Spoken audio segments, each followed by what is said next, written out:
다시 한번 우리 이 목소리가 좀 더 힘을 주고, 오늘 또 지난 주일에 이어서 우리가 선포 기도에 대해서 하는데, 이 폐에서 소리가 이렇게 밖으로 나올 수 있도록 힘을 주며 우리 한번 성경 말씀 같이 봉독하겠습니다. 시작. 이는 비와 눈이 하늘로부터 내려서 그리로 되돌아가지 아니하고 땅을 적셔서 소출이 나게 하며 싹이 나게 하여 파종하는 자에게는 종자를 주며 먹는 자에게는 양식을 줌과 같이 내 입에서 나가는 말도 이와 같이 헛되이 내게로 되돌아오지 아니하고 나의 기뻐하신 뜻을 이루며 내가 보낸 일에 형통함이니라. 아멘, 아멘, 아멘, 아멘.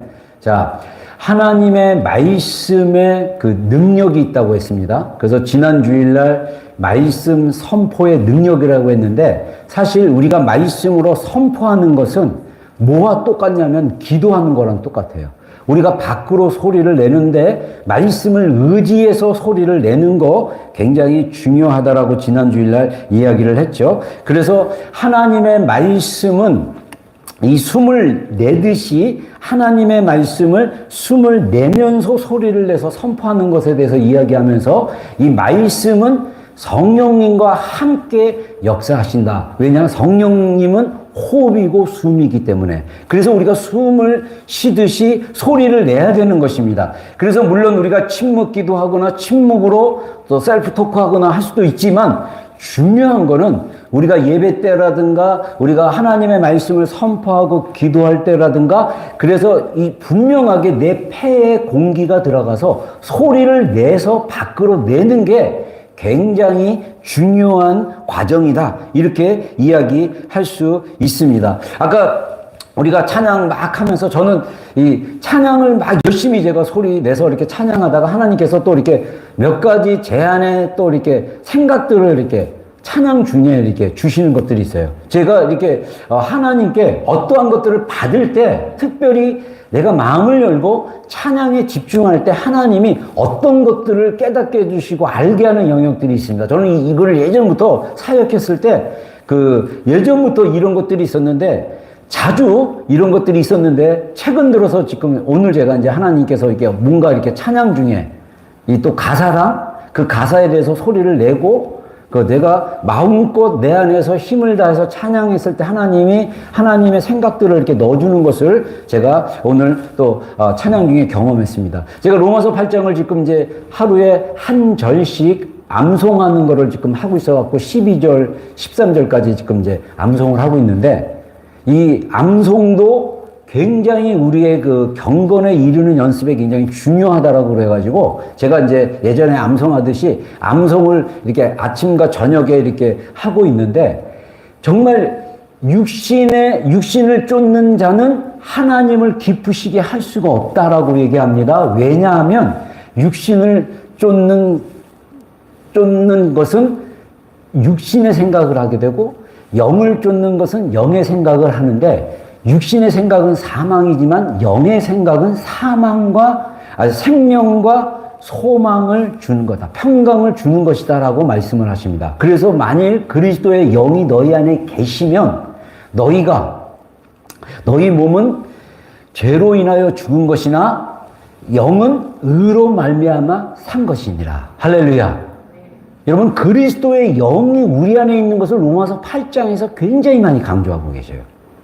그러면서 이게 누구든지 그리스도의 영이 없는 사람은 그리스도의 사람이 아니니라, 이렇게 얘기해요. 그러니까 여러분들, 지옥 가고 천국 가는 기준은 내 안에 그리스도의 영이 있느냐 없느냐를 보면 되는 것입니다.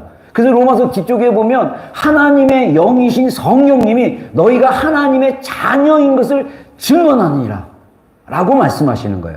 그러니까 우리가 자꾸 이렇게 헷갈려하는 이유는 뭐냐면, 내 마음에 영과 생각이 하나가 돼서 확신이 있으며 그 확신이 경험되어지면 그 확신이 강력하면 강력할수록 우리가 흔들리지 않는데, 그 확신이 강력하지 않으면 자꾸 우리가 흔들리는 삶을 살게 돼요. 시편에 보면 의인은 하나님이 풍성하게 하시나 악인은 그렇지 않는다 그래요. 시편 1편인가 그러죠? 그러면서 악인은 바람에 나는 겨와 같다라는 거예요.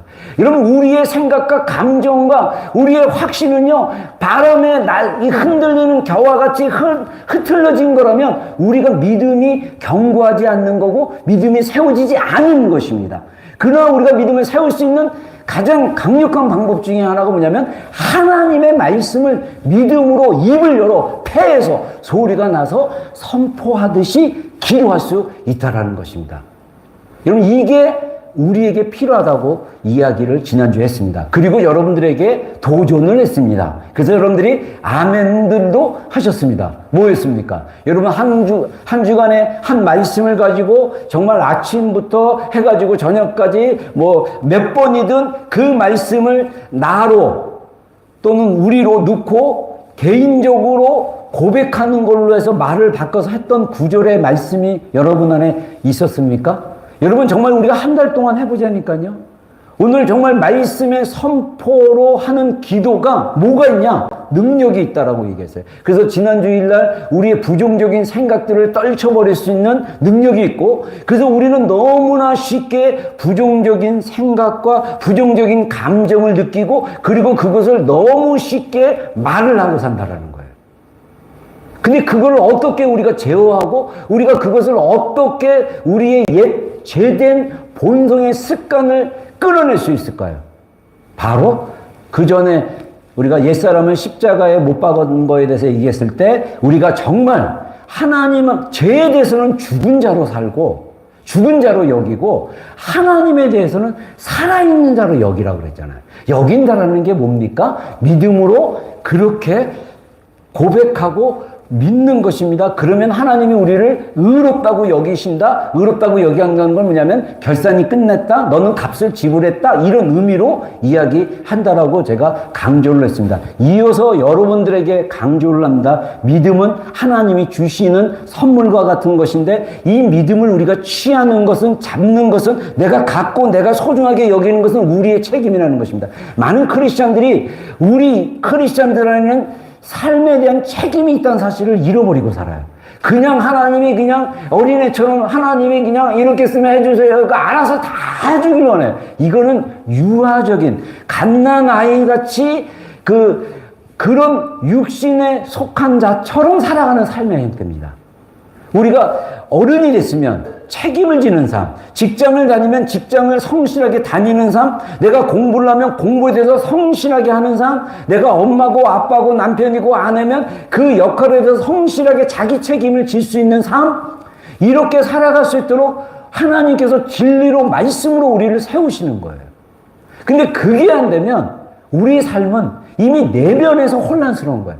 생각이 육신을 쫓기 때문에 육신의 일들을 생각할 수밖에 없어요. 우리가 우리 안에 계시는 성령님을 따라 생각을 하게 되면 그 선한 생각들이 성령의 생각들을 하다 보면 우리 안에 생명과 평안이 임할 수밖에 없다는 것입니다.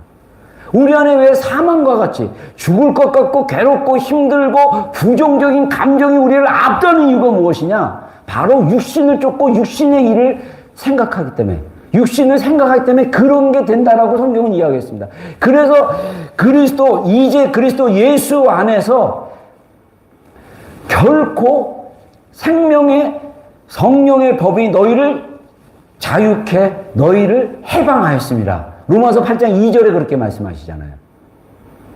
이미 우리는 해방된 존재인 거예요.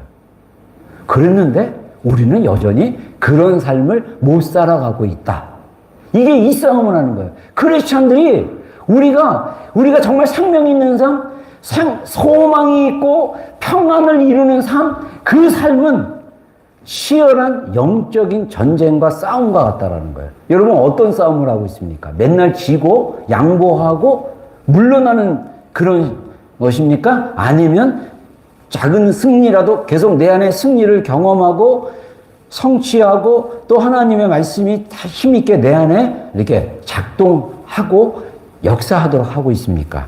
이것에 대해서 우리가 한 달 정도 말씀을 선포함으로써 기도하는 것을 한번 해보자. 이것을 제안을 하고 있는 것입니다. 그래서 두 번째로 여러분들에게 이 말씀을 전하고 있습니다. 오늘 이사야서 55장 10절 11절 말씀을 이야기하고 있는데 이 앞부분에 6절 부분에 이런 얘기를 합니다. 하나님의 생각은 너희의 생각과 다르며 하나님의 길은 너희와 다르다. 어떻게 다르냐면 하늘이 이 하늘과 땅 차이로 다르다라고 이야기를 합니다. 그러면서 뭐라고 권면을 하냐면 너희는 하나님을 만날 때 찾고 가까이 계실 때 부르짖으라 라고 권면하면서 이어지는 말씀이 10절 말씀이에요. 그러면서 자연 섭리의 이야기를 합니다. 원리를 설명해 주고 있어요. 비유적으로. 비유가 아니라 실제죠. 비가 눈이 하늘로부터 내리는 거예요. 근데 이 하늘에서 내려진 비와 눈이 하늘로 다시 되돌아가지 않는다라는 거예요. 땅 속으로 들어가서 땅을 적시고 그리고 그 땅이 받치거나 그 식물들이 자랄 수 있도록 소출이 나게 하며 싹이 나게 하고 또 파종하는 자. 우리는 우리의 인생에 씨를 뿌린 자와 마찬가지입니다. 그래서 하나님의 나라는 자기 밭에 갖다 심은 겨자씨 하나가 같다 그랬어요. 우리는 파종하며 사는 것이에요. 뭔가 씨를 뿌리면서 사는 것입니다. 그런 자에게 하나님께서 또 다른 씨를 심을 수 있는 종자를 주며 먹는 자에게는 양식을 준과 같이 내 입에서 나가는 말도 이와 같이 헛되이 내게로 되돌아오지 않는다 라고 얘기하면서 이 되돌아오지 않는 하나님의 입에서 나간 그 말씀이 어떤 것을 하냐면 하나님의 뜻을 이루어드리며 그 다음에 내가 보낸 일에 형통함이니라. 그러니까 하나님의 말씀을 하셨다라는 것은 우리에게 그 말씀을 통해서 하나님의 뜻을 이루어드리는 거예요. 그리고 그 일은 반드시 형통하고 이루어질 거라는 거예요. 자, 제가 일반적인 크리스찬들을 향한 이거는 크리스찬들이 아닌 사람들에게는 해당이 없어요. 크리스찬들에게, 하나님의 자녀들에게, 하나님의 백성들에게 하나님이 해주신 약속이 무엇입니까? 이 땅에서 괴롭고 고통스럽고 어둠 속에서 징징거리며 살라고 하신 말씀입니까? 아니면 너희를 향한 나의 생각을 내가 안다. 재앙이 아니다. 여러분 우리 삶 가운데 살다 보면 두려움이 밀려오고 걱정이 밀려오고 재앙처럼 느껴질 때가 굉장히 많아요. 여러분 옛사람의 시스템으로 살가면요 성경적 인지추이 원리에 의하면요 우리는 인지 오류가 있기 때문에 극단적인 파국적 예상을 항상 해요. 그리고 자기 합리화에 굉장히 발달되어 있어요. 그래서 우리가 그런 잘못된 옛사람을 바꿔보는 방법을 우리가 성경적 인지치유도 배워보고 그것도 해본 거예요. 여러분 우리의 생각을 바꿔야 돼. 어디에 기준으로 바꾸냐? 하나님의 말씀의 기준으로 바꾸는 거예요. 근데 중요한 것은 제가 여러 사람들과 이렇게 얘기하고 대화하다 보면요 저한테 간혹 이렇게 말씀하신 분이 있어요. 뭐라고 하냐면 머리로는 다 안다는 거예요. 생각으로는 이미 안다는 거예요. 근데 말로 표현되는 게 제가 그래도 여러분들 가르친다고 이것저것 하다 보니까 이제는 그게 이렇게 들어가 있으니까 지식이 들어가 있고 이렇게 또 들어가 있으니까 대화를 이렇게 쭉 본인 얘기를 쭉 해보면 제가 감정의 단어라든가 이런 게 뚝뚝 노티스가 돼요. 근데 그런 것들이 부정적이에요. 진짜 하나님을 사랑하고 자기가 사랑받는다까지 안 돼. 근데 말로 표현되는 것들은 그렇지가 않아요. 그래서 제가 이게 완전히 체득화되는 작업이 필요하다 라는 얘기를 좀 나눈 적이 있습니다. 여러분 우리가 말씀이 우리 안에 생명이 되고 빛이 되고 에너지가 되고 생명 이게 될 수 있도록 하려면 말씀이 완전 우리 안에 들어와야 돼요. 그러려면 암송도 좋고요. 그러려면 암송하기 가장 좋은 방법은 짧은 구조를 가지고 하나님이 적절한 구조를 성경 구조를 주시면 그거를 가지고 선포하며 기도하면 돼요. 제가 온 연초부터 하나님께 구하는 기도 말씀이 있었어요. 마태복음 7장 7절에서 9절 구하라 찾으라 문을 두드리라. 제가 하나님께 구합니다. 하나님께 문을 두드립니다. 그리고 찾고 있습니다. 그리고 제가 마지막에 제가 아들입니다. 아들로 떡을 구합니다. 아버지 주시옵소서. 이게 저의 기도예요. 환경은 별로 바뀐 게 없어.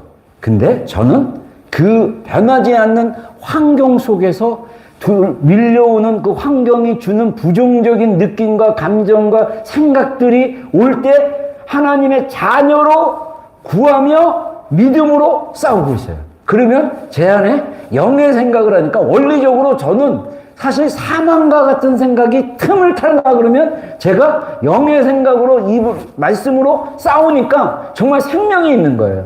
생명이 뭡니까? 살아있으면 살아있음. 사망이 뭡니까? 죽을 것 같은 거예요. 괴로운 거예요. 도저히 해결되지 않는 것 같은 거예요. 의외로 많은 크리스천들의 내면이 그 감정이나 생각의 고통 속에서 빠져나오지 못하고 있는 것을 보게 됩니다. 여러분, 그것을 이길 수 있는 강력한 방법을 지금 여러분들에게 소개하고 있는 거예요. 뭡니까? 하나님의 말씀 구조를 가지고 개인 또는 부부가 같이 구하면 우리라는 표현을 쓰면서 선포하면서 싸워보라고 권유하고 있는 것입니다. 아멘? 아멘? 아멘? 예, 아까 근데 기도하는데 왜 아멘 소리들이 작았어요? 이렇게 할 수 있는데. 할렐루야? 할렐루야! 아멘! 아멘! 그래서 이어서 세 번째로 재정을 위한 선포 기도에 대한 이야기를 하고 싶습니다. 여러분, 아까 이사야서 55장에서 하나님께서 그 종자를 주며 양식을 준과 같이 내 입에서 나가는 말이 되돌아오지 않을고 내가 기뻐하는 뜻을 이루게 할 것이며 그것을 형통하게 할 것이다라고 보낸 일에 형통하게 할 것이다 했을 때 사실은 이사야서 55장 전체의 말씀의 흐름은 뭐냐면 이스라엘 백성들을 향한 약속의 말씀들을 설명해 주면서 선포했던 말씀들이에요. 그래서 5장 1절에 오너라 목마른 자들아 물을 마시러 오너라. 그러면서 값 없이 돈 없이 마시러 와라. 배고픈 자도 올 것이다. 이러면서 초대를 하는 거예요. 이스라엘 백성들은 이미 이사야가 예언했을 때 영적으로, 정치적으로, 여러 사회적으로 굉장히 위기에 있었던 상황 속에 있었어요. 그때 하나님은 그 이스라엘 민족에게 약속하신 그 약속의 언약에 대해서 말씀하고 있는 거예요. 여러분, 우리 인생도 마찬가지입니다. 우리의 구원이 우연히 이루어진 구원이 아니라 하나님이 섭리와 하나님의 계획 안에 하나님의 기뻐하신 뜻 안에서 우리의 구원이 이루어졌어요. 그러면 우리 인생을 향한 하나님의 계획이 있어요. 그 계획이 뭘로 이루어집니까? 말씀으로 이루어지는 거예요. 우리가 지난주에 말했던 것처럼 모세의 지팡이가 능력 있는 지팡이인데 우리는 이 지팡이를 삶 속에서 쓰고 있지만 이거는 무기력한 지팡이로 생각하는 거예요.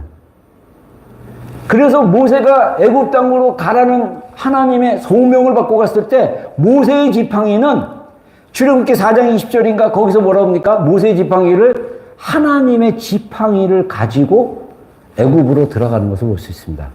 여러분, 애굽과 같은 우리의 인생, 광야 같은 우리의 인생, 가나안에서 영적인 싸움을 하고 있는 영적인 이런 싸움에 우리의 인생에 하나님이 주신 지팡이가 뭐냐? 말씀이라는 거예요. 말씀을 가지고 우리 폐에서 소리를 내서 입으로 숨이 나오게 믿음으로 선포하라는 것입니다. 그래서 어떤 목사님이 이렇게 말씀하십니다. 말씀 선포는 소심한 자가 할 일이 아니다. 이 뼈를 때리는 말이에요.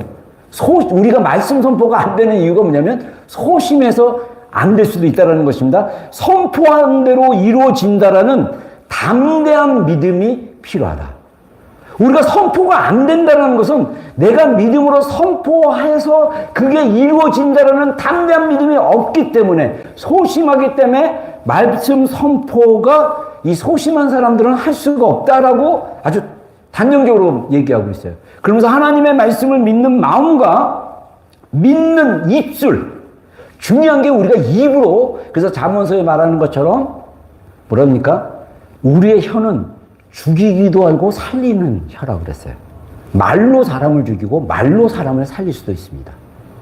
이 반드시 믿는 입술로 선포를 하면, 이 말은 다른 말로 숨을 내쉬듯이 소리를 내면 하나님께서 친히 말씀하실 때처럼 하나님의 영이 역사하신다. 할렐루야.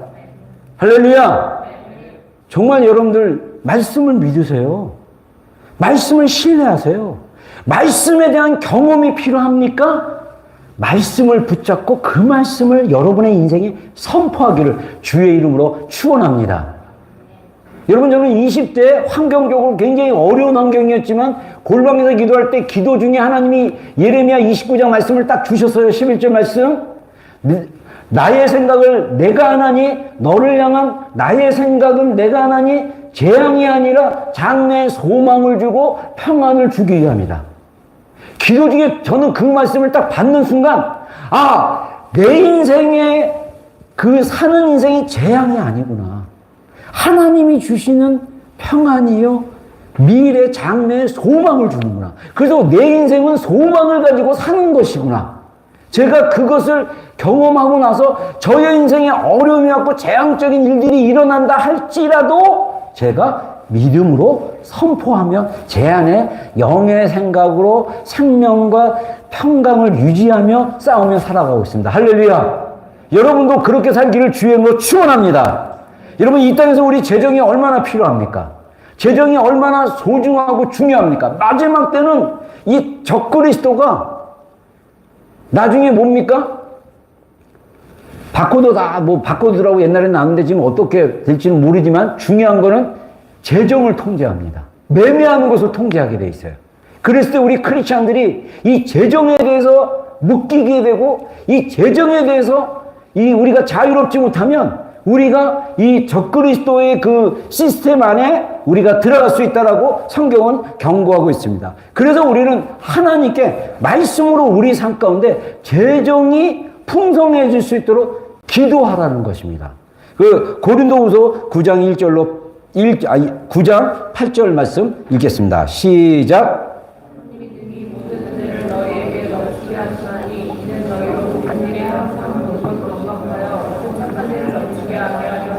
네. 자, 요 짧은 한 절 말씀에 한국말 성경에는 모든이라는 단어가 4번 나오고 영어 성경에는 모든이라는 단어가 3번 나옵니다. 모든. 그리고 넘치게 한다라는 단어가 2단어가 나오는 것을 볼 수가 있습니다. 자, 여기서 하나님은 무엇을 강조하십니까? 하나님은 우리에게 필요한 모든 은혜를 넘치게 공급해 주시는 분인 것을 강조하고 있습니다. 근데 우리가 어떻게 이렇게 넘치는 은혜를 받을 수 있습니까?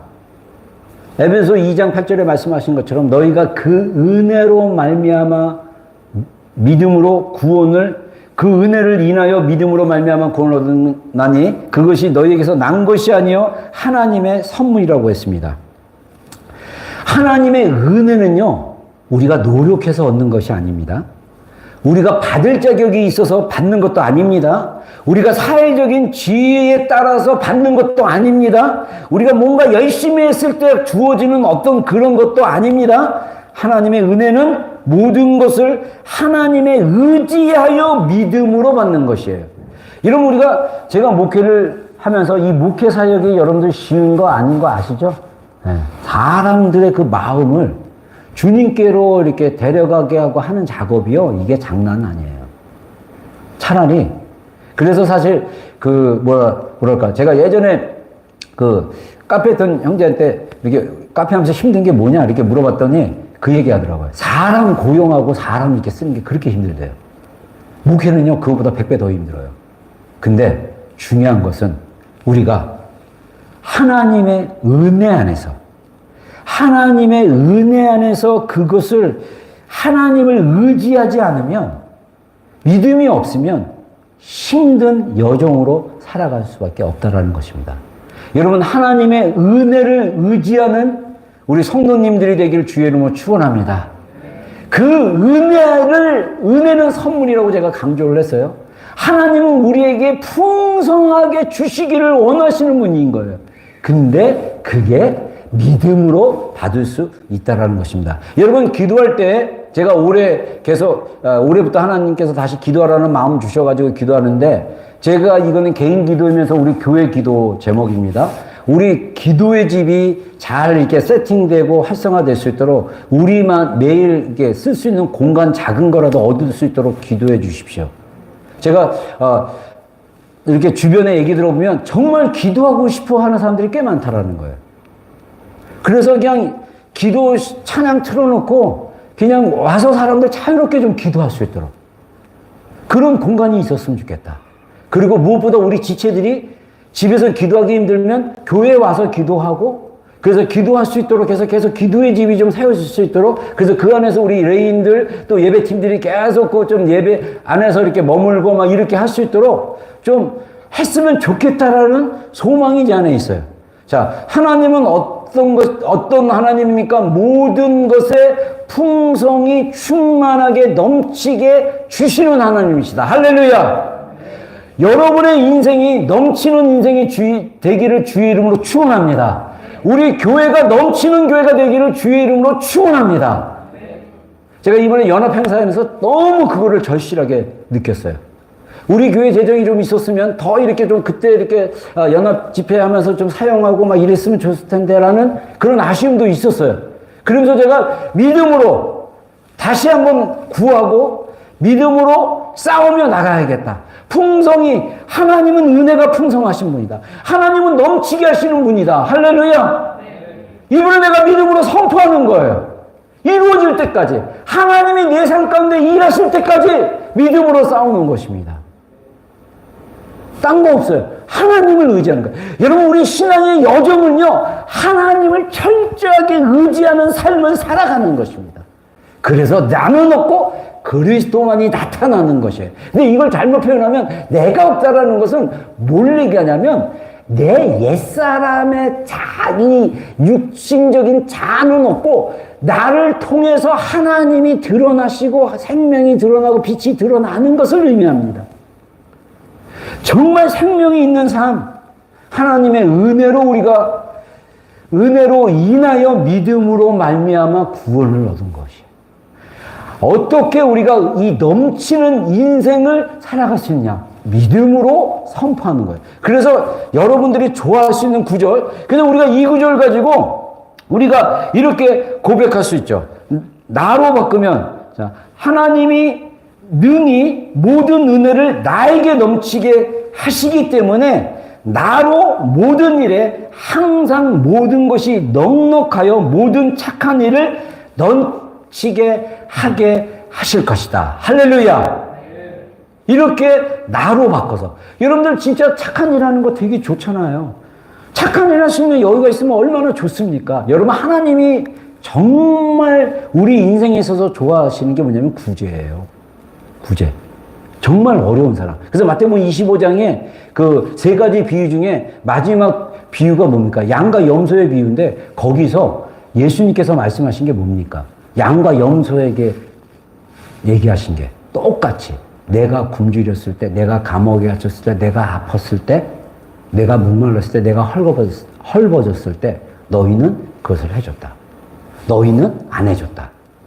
여러분, 우리 인생에 우리에게 있는 재정을 나만을 위해서 쓰는 거는 나중에 하나님 앞에 달란트 비유에서 나온 것처럼 혼날 수도 있어요. 재정은요, 넘쳐서 하나님의 선한 일들에게 흘러가야 돼요. 제가 해보고 싶은 아이디어 중에 하나의 은퇴 후에 해보고 싶은 아이디어 중에 하나가 뭐냐면 선교지에 가서 선교지의 필요들이 있으면 그걸 유튜브로 만들어가지고 재정을 막 일으키는 거예요.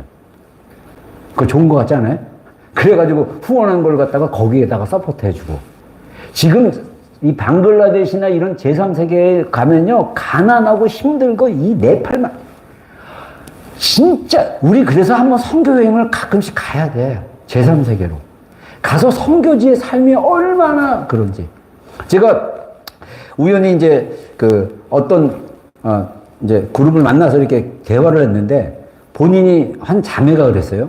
자매가, 제가 하나님이 그때 이렇게 이 대화를 하면서 질문을 이렇게 주셔가지고 제가 질문을 했어요. 뭐라냐면, 본인의 인생의 가장 좋은 전성기가 어느 때입니까?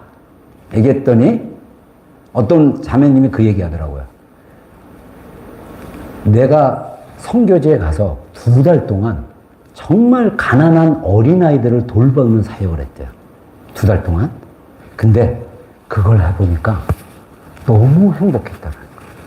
그 아이들이 행복해하고 기뻐해서 행복했고, 내가 그 아이들을 바라볼 때 기뻐하고 행복해서 그렇겠다는 거예요. 그 기간이 자기의 굉장히 좋은 전성기였다, 하이라이트였다, 이런 얘기를 들어봤습니다. 여러분들에게 한번 질문을 해볼게요. 여러분의 인생에서 가장 하이라이트는 언제입니까? 일단 기도할 때 한번 기도해 보세요. 여러분 제일 좋은 거는요, 하나님이 마음을 주셔서 그 마음에 따라서 흘려보냈을 때가 가장 행복한 거예요. 여러분들이 착각하는 것 중에 하나가 뭐냐면, 우리들이 아주 이렇게 단순하게 착각하는 것 중에 하나가 뭐냐면, 뭔가 많이 받았을 때 행복할 거라고 생각해. 그거보다 더 큰 행복은 뭔지 아세요? 뭔가를 사람들에게 나누어주고 필요한 사람들에게 흘려보냈을 때가 거기에서 얻는 행복과 기쁨이 있어요. 그래서 받는 것보다 주는 것이 더 좋다라고 예수님께서 말씀하시는 것입니다. 여러분, 우리는 넘치는 인생이 되기를 주의 이름으로 축원합니다. 우리를 넘치게 하시는 하나님의 그 목적이 뭐냐면, 착한 일을 할 수 있도록 넘치게 하신다. 그런 원리를 가지고 있다는 사실을 기억해 주시기 바랍니다. 그래서 우리가 능력 주신 자 안에서 내가 모든 것을 할 수 있다. 이것도 우리가 재정이나 어떤 우리의 필요나 결핍이나 이런 것들을 위해서 싸울 때 우리가 이렇게 고백할 수 있어요. 근데 이거를 밑에 줄에 보면 헬라어 언어로 어떤 목사님이 번역한 건데, 이게 뭐를 이렇게 얘기할 수 있냐면, 내 안에서 능력을 주시는 자가 있어서, 능력을 주시는 분이 있어서 나는 모든 것을 할 수 있다. 뭐 비슷하지만, 능력 주신 자 안에서에서를 갖다가 내 안에서 능력을 주시는 분이 있기 때문에 나는 모든 것을 할 수 있다. 그래서 내가 할 수 있는 것은 무엇입니까? 하나님이 주시기 때문에 할 수 있는 거예요. 그래서 영어 표현에는 empower라고 얘기합니다. empower가 돼야 돼요. 우리가 자꾸 이게 지치는 이유가 뭐냐면, 이게 인풋되는 게 없어서 그래요. 생명은 우리 안에서 하나님으로부터 오는 거예요. 능력은 우리 안에서 하나님으로부터 온 거예요. 그래서 우리가 믿음으로 이 하나님께 자꾸 구하고 하나님을 찾고 하나님께 나아가는 거. 그래서 가장 쉽고 할 수 있는, 근데 믿음이 필요한 영역 뭡니까? 말씀 가지고 소리를 내서 선포하며 꾸준하게 기도하는 거. 확신을 가지고 기도하는 거. 이게 소심한 사람은 할 수 없다잖아요. 담대한 믿음으로 할 수 있어야 된다. 그래서 우리의 믿음이 담대한 믿음으로 세워지기를 주의 이름으로 축원합니다. 아멘. 자, 그래서 우리 두 번째 줄에 있는 헬라어 언어로 나와 있는 그 말씀을 고백하겠습니다. 시작. 내 안에서 능력을 주신 자가 있어 나는 모든 것을 할 수 있느니라. 자, 이거를 또 할 수 있습니다. 여러분의 말로 편하게 고백하면 돼요. 내 안에 있는 내 안에 능력을 주신 분이 있습니다. 나는 모든 것을 할 수 있습니다. 아멘. 두렵고 떨리고 할 수 없다라고 막 무기력해지고 힘들고 괴로울 때 내 안에 하나님이 계십니다. 능력을 주십니다. 나는 할 수 있습니다. 이 고백을 자꾸 하라니까요. 안 되고 힘들고 괴롭고 할 수 없어라고 생각하고 막 고통스러워하지 마요. 지난번에 그 천혜경 선교사님 오셔가지고 말씀을 나눌 때 그 강의들이 되게 내용이 좋았는데, 제가 최근에 피드백을 들어보니까 강의 내용들을 잘 기억을 못하고 있더라고요.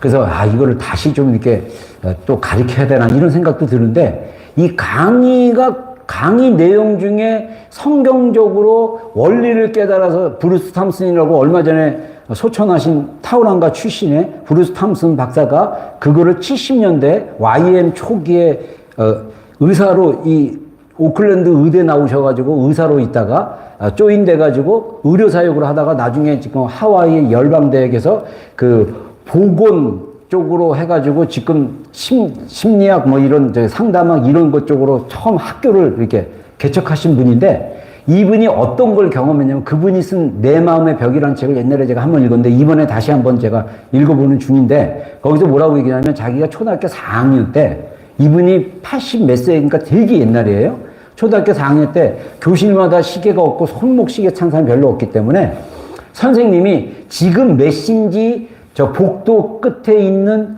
큰 시계, 학교 시계에 가서 보고 오라고 브루스 박사님에게 얘기를 했대요.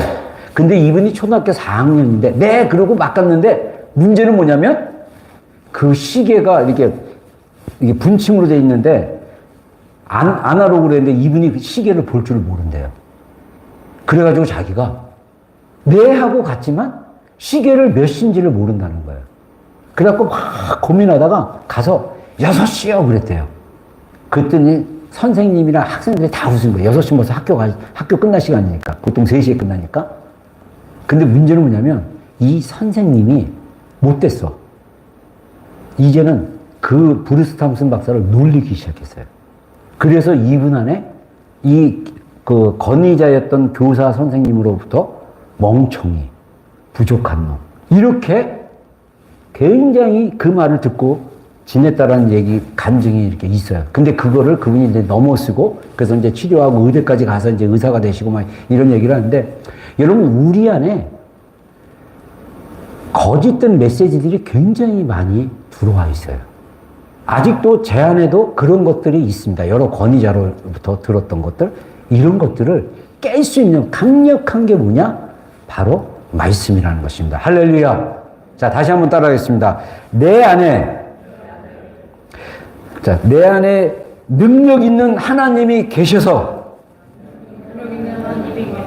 나는 모든 것을 할 수 있다. 네, 제가 제 식대로 이렇게 바꿔서, 내 말로 바꿔서 한번 해봤습니다. 이렇게 여러분들 정말 재정이나 어떤 필요가 있다라면 하나님의 말씀으로 선포하기를 주의 이름으로 축원합니다. 네 번째로 치유를 위한 말씀 선포라는 거예요. 베드로전서 2장 24절 말씀 한번 보겠습니다. 우리 한 목소리로 읽겠습니다. 시작. 친히 나무에 달려 그 몸으로 죄를 담당하셨으니 이는 우리로 죄에 대하여 죽고 의에 대하여 살게 하심이라. 그가 채찍에 맞음으로 너희는 나음을 얻었느니. 자, 예수님께서 우리의 죄를 대신해서 지시고 십자가에 달려 죽으시고 나서 부활하신 다음에 사도 베드로는 십자가와 부활 사건을 통해서 나음을 얻었다라는 과거 시제를 강조를 하는 것을 볼 수가 있습니다.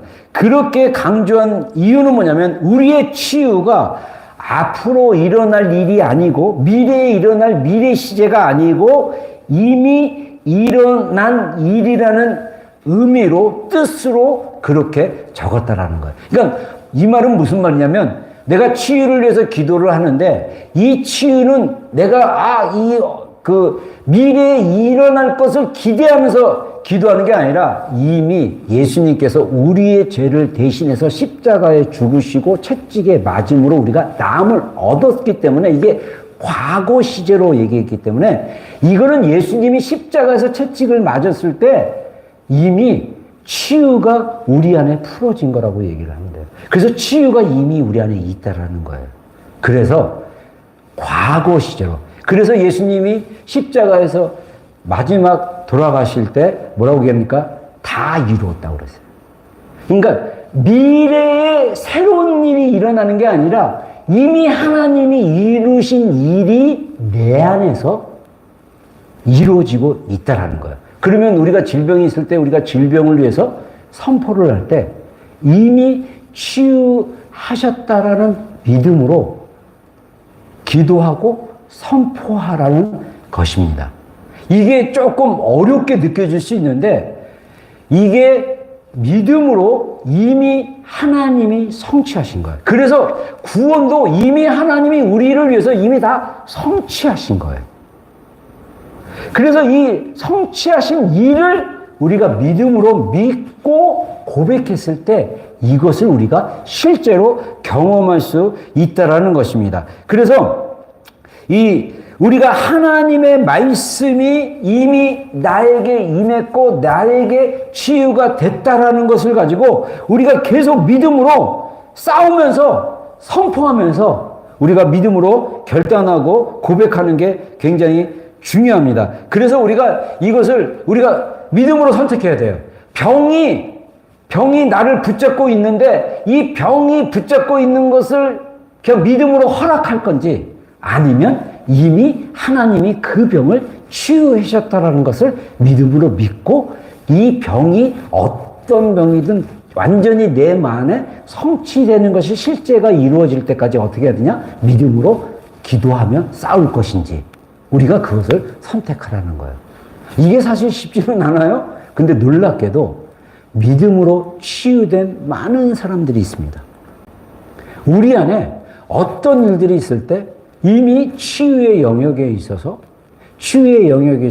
하나님이 십자가에서 이미 값을 지불하고 치유하셨다라고 한다면 그걸 가지고 믿음으로 싸워요. 나는 아직 치유가 안 됐어. 나는 병 때문에 이래. 이거를 붙잡고 그거를 신뢰하고 믿음으로 받아들일 건지 아니면 하나님이 내 몸은 이미 예수님께서 채찍에 맞음으로 나는 건강한 몸으로 치유됐어. 그래서 믿음으로 내 몸 안에 아픈 부분, 내 몸 안에 병들어 있는 영역을 향해서 예수님의 이름으로 선포하는 거예요. 나는 예수님께서 채찍에 맞음으로 내 이 병은 이미 나음을 얻었다. 할렐루야. 진짜 이제는 아멘이 좀 적게 나오는데 이해해요. 믿음이 있기를 주의 이름으로 축원합니다. 믿음으로 싸우기를 주의 이름으로 축원합니다. 다시 한번 얘기하지만 저 우리 막내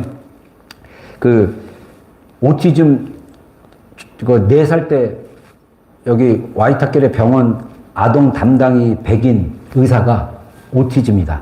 그래서 100명 중에 1명 정도 마일드로 이렇게 사는 사람들이 있다. 얘가 이 경계선에 있다. 그래서 이게 어렸을 때 유치원 다니고 초등학교 다닐 때 막 그냥 레고 조각 하나만 없으면 막 난리를 치고 막. 근데 제가 책을 읽다가 치유 사역자 책을 읽다가 천국에는 환자가 없다라는 거예요. 천국에 하나님 보좌에 그 강이 흐르는데 거기 강은 치유의 강이거든요.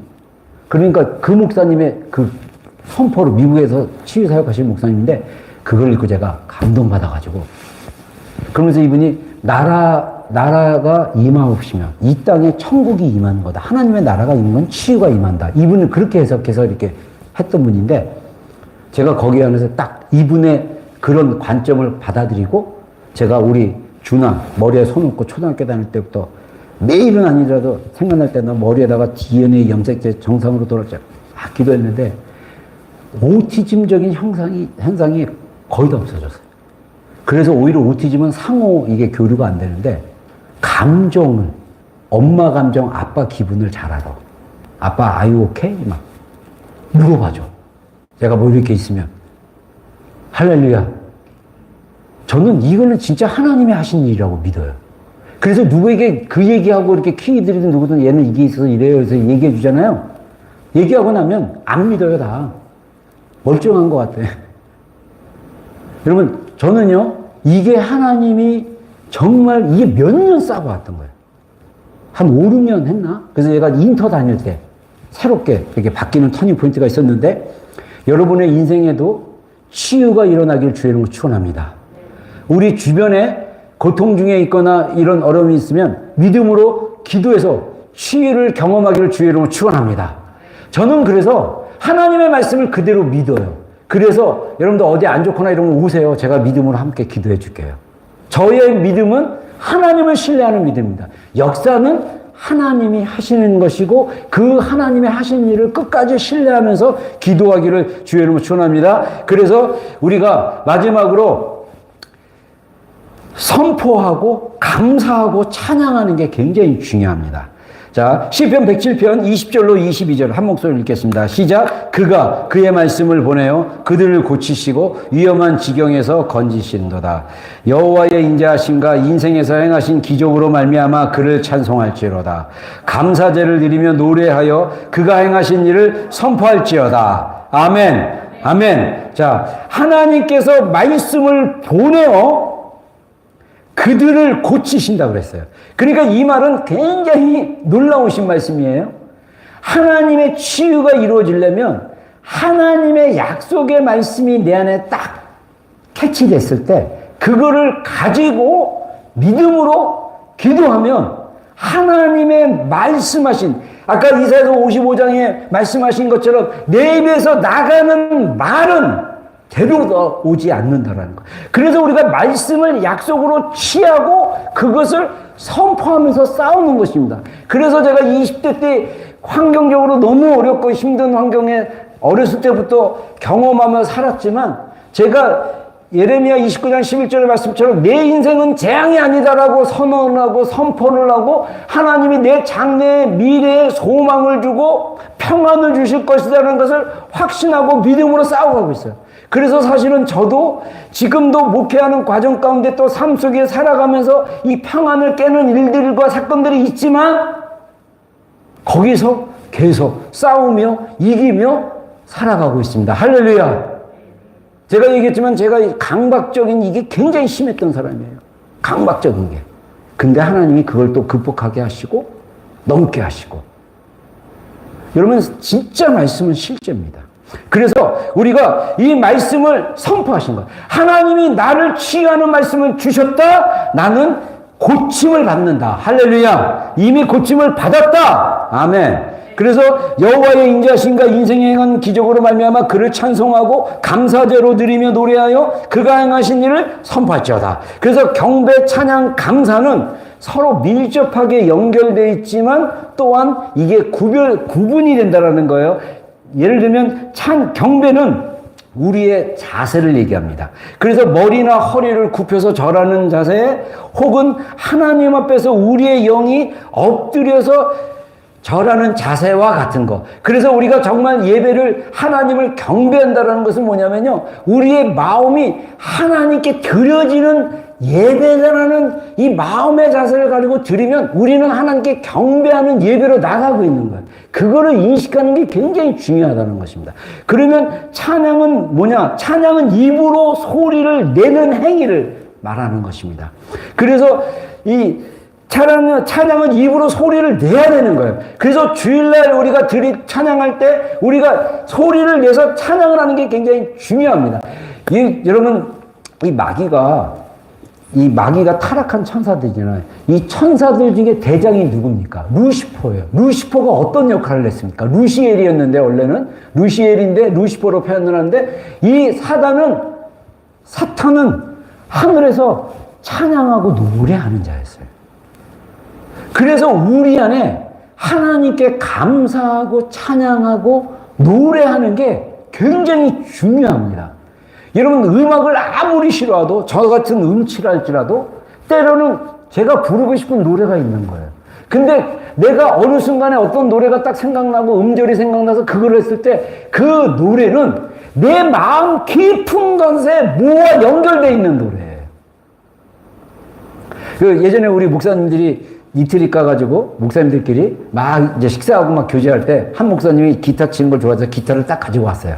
그러다가 이렇게 교제하면서 얘기하다가 한 분이 이게 상황이 막 울고 싶은 상황이에요. 근데 울지를 못한 거예요.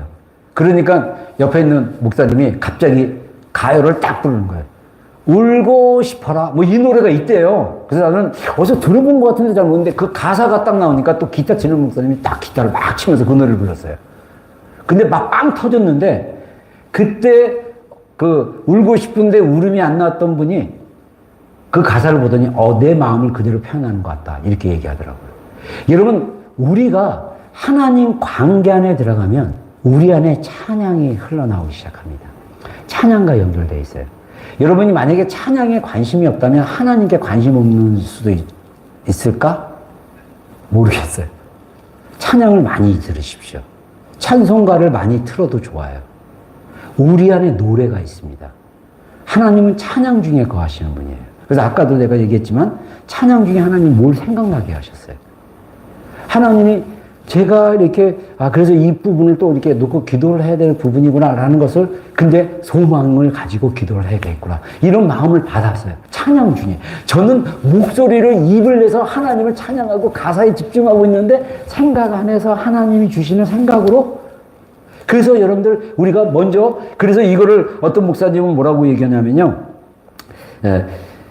성령이 마지막 때 교회에게 주신 전략 중에 하나로 얘기합니다. 하나님의 전략이 있어요. 하나님은 마지막 때 아가서의 그 뒷부분에 나와 있는 고백처럼 교회가 이 하나님의 거룩한 신부로 당당하게 깃발을 드는 군대와 같이 당당하게 세워지기를 원해요. 그래서 내 사랑아 너는 다르사와 같이 어여쁘고 예루살렘 같이 곱고 깃발을 세운 군대같이 당당하구나. 이 땅에 있는 마지막 때 교회들은요 깃발을 세운 군대처럼 나가야 돼요. 깃발이 뭡니까? 말씀인 거예요. 말씀. 우리 개인적으로 우리가 군인처럼 살아려면 우리는 하나님을 따르는 하나님의 말씀이 우리 깃발로 세워지는 게 굉장히 중요하다는 것입니다. 그래서 우리가 찬양은 입으로 소리를 낸다 그랬는데 우리는 하나님의 거룩하심을 경배하고 하나님의 위대하심을 찬양하며 하나님의 선하심에 대해서 감사하는 것이에요. 그래서 우리가 선포하고 그 선포한 것이 이미 이루어진 것에 대해서 감사하고 감사한 것을 또 기쁨으로 노래로 찬양으로 고백하는 것. 이게 하나님이 마지막 때 우리 교회에게 주는 깃발과 같이 군대로 세우는 전략이다. 이렇게 얘기합니다. 그래서 마지막으로 다시 한번 세 가지 강조하겠습니다. 첫 번째, 적절한 성경 구조를 흔들리지 않은 확신을 가지고 마음이 흔들리고 이게 말씀이 될까 이런 의심 버리고 확신을 가지고 담대하게 선포하라는 것입니다. 선포할 때 너에게를 나로 우리에게 내게 나에게 이렇게 개인적으로 바꿔서 선포하면 됩니다. 두 번째 성경 구조를 선포하면서 그 말씀이 실제로 역사하기 전에 이미 실현된 것으로 이미 이 말씀은 하나님의 입에서 나와서 우리에게 쓰여진 말씀이기 때문에 이미 실현된 것으로 받아들이고 하나님께 감사함으로 부르짖는 기도로 올려드리면 된다. 그래서 예수님께서 너희는 기도할 때 골방에 들어가서 기도하라. 이미 있어야 할 것을 아시는 하나님께 감사함으로 구하라라고 얘기합니다. 여러분 우리가 구하는 것은요 이미 받았다라고 믿고 감사로 선포하는 것도 굉장히 파워풀합니다. 여러분 어떤 일이 있을 때 이미 이루어진 것으로 감사하고 선포하고 감사로 나가는 거 이게 굉장히 중요하고요. 마지막 세 번째로 하나님께 감사하는 마음을 표현하기 위해서 기쁨이 넘치는 소리로 찬양하라. 기쁨이 넘치는 소리.